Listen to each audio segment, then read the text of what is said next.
আপনি আমার দলের স্ট্যান্ড নিয়ে কথা বলেন না, আপনি ঘোষণা সরকারের স্ট্যান্ড ঘোষণাপত্র নিয়ে বলছিলেন, আমি সেটা নিয়ে বলতেছি। দুইটার মধ্যে পার্থক্য আছে। আমার স্ট্যান্ডটা আলাদা। আমার দলে আমি সংবিধান বাতিল করবো, আমি ক্ষমতায় গেলে সংবিধান বাতিল করে আমি নতুন সংবিধান রচনা করব, সেটা আমি বলছি। আমি সরকার যে ঘোষণাপত্রটা দিছে, এই ঘোষণাপত্রটা জুলাই ঘোষণাপত্র, এটা ৭১-এর ঘোষণাপত্র না, ৯০-এর ঘোষণাপত্র না। ৭১-এর যে ঘোষণাপত্র সেটা অলরেডি সংবিধান আছে। ২৪-এর ঘোষণাপত্র ২৪-এর কথাটাই থাকবে, জুলাইয়ের কথাটাই থাকবে। যদি এভাবে মুখোমুখি দাঁড় করানোর চেষ্টা করে, এটা খুবই উদ্দেশ্য প্রণোদিত বলে আমার মনে হয়। জি, আপনি জুলাই ঘোষণাপত্রে ৭১-এ কতজন শহীদ হয়েছে না হয়েছে সেটা উল্লেখ থাকতে, সেটা তো ৭১-এর ঘোষণাপত্রে আছে। ৭১-এ কি হয়েছে, জুলাইয়েরটা জুলাইয়ে থাকবে। আর এটার সাথে আওয়ামী লীগকে এককভাবে দোষী করা হয়েছে। জুলাই ঘোষণাপত্রের সাথে জুলাইয়ে যে হত্যাকাণ্ড ঘটেছে, জুলাইয়ে যে আকাম হয়েছে, জুলাই ঘোষণাপত্রে সেখানে আওয়ামী লীগ এককভাবে দোষী করেছে। আওয়ামী লীগকে এককভাবে দোষী করা হবে। এখানে বিএনপি দোষী ছিল না, জামাত দোষী না। ৭১-এ ২৪-এ এসে এনসিপি দোষী না, ২৪-এ এসে গণ অধিকার পরিষদ দোষী না, ২৪-এর একমাত্র দোষী আওয়ামী লীগ এবং তার সেই প্রশাসনিক ব্যবস্থা। এরপর দুইটা বিষয়, যে কোটা রয়ে দর্শক ভাই দুইটা কোশ্চেন করলেন, কোটা তো রয়ে গেল। হ্যাঁ, একই প্রশ্ন আমার কাছে।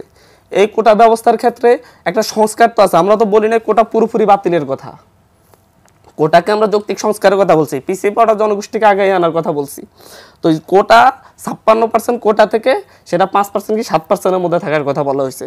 এটা সরকার বিবেচনা করে ভবিষ্যতে আরো কমাবে, এটা আরো কমাইতে হবে। যদি যখন মানুষের মধ্যে সমতা আসবে তখন তো কোটা পাতার প্রয়োজন পড়ে না। বাট বাংলাদেশকে আসলেই নারী পুরুষের সমতা, আপনার বিভিন্ন ক্ষুদ্র নিগোষ্ঠী এবং বাংলাদেশের প্রান্তিক পর্যায়ের মানুষের সাথে কি সমতায় আসছে, সেটা এখনো আসে নাই। কোটার একটা অংশ থাকার ব্যাপারে আমরা আর্থিক ছিলাম, এখনো আছে। পুলিশ মারা গেল, আসলে যে অভ্যুত্থানটা ঘটছে, কোন অভ্যুত্থানে ৬৯-এর গণ অভ্যুত্থান, ৯০-এর গণ অভ্যুত্থান, কোন অভ্যুত্থানে পাখির মতো টার্গেট করে করে মানুষ মারা হয়েছে? মানুষকে মারছে কারা? পুলিশ মারছে। পুলিশের বিচার আমি বলতে চাচ্ছি যে ২০০০ মানুষের মতো খুন হয়েছে, সরকার যদি এখানে ১০০০ উল্লেখ করছে, এটার সাথে আমি একেবারে দ্বিমত।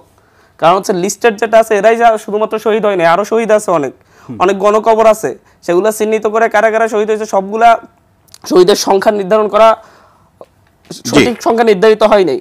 পুলিশ অপরাধ করেছে, পুলিশের বিরুদ্ধে গণবিদ্রোহ হয়েছে, বাংলাদেশে প্রশাসনের বিরুদ্ধে এটা বিদ্রোহ হয়েছে, এদেশের জনগণ বিদ্রোহ করেছে। এখন জনগণকে আপনি বিদ্রোহের জন্য যদি আপনি এখানে বিচারের মুখোমুখি করতে চান, তাহলে আপনি একইভাবে অন্যান্য অভ্যুত্থানের সময়ের কথাও আপনি একইভাবে বলতে পারেন, যদি বিদ্রোহ হয়ে থাকে। কোনো অভ্যুত্থান কোনো স্বাধীন রাষ্ট্রে, এমনকি আধুনিক কোনো রাষ্ট্রে এইভাবে রাষ্ট্রীয় বাহিনী কোনো একটা আন্দোলনকে দমানোর জন্য এইভাবে গণহত্যা চালাই, সেটা আধুনিক ইতিহাসের মধ্যে একটা মাত্র ইতিহাস, এবং এটা ফুললি রেকর্ডেড।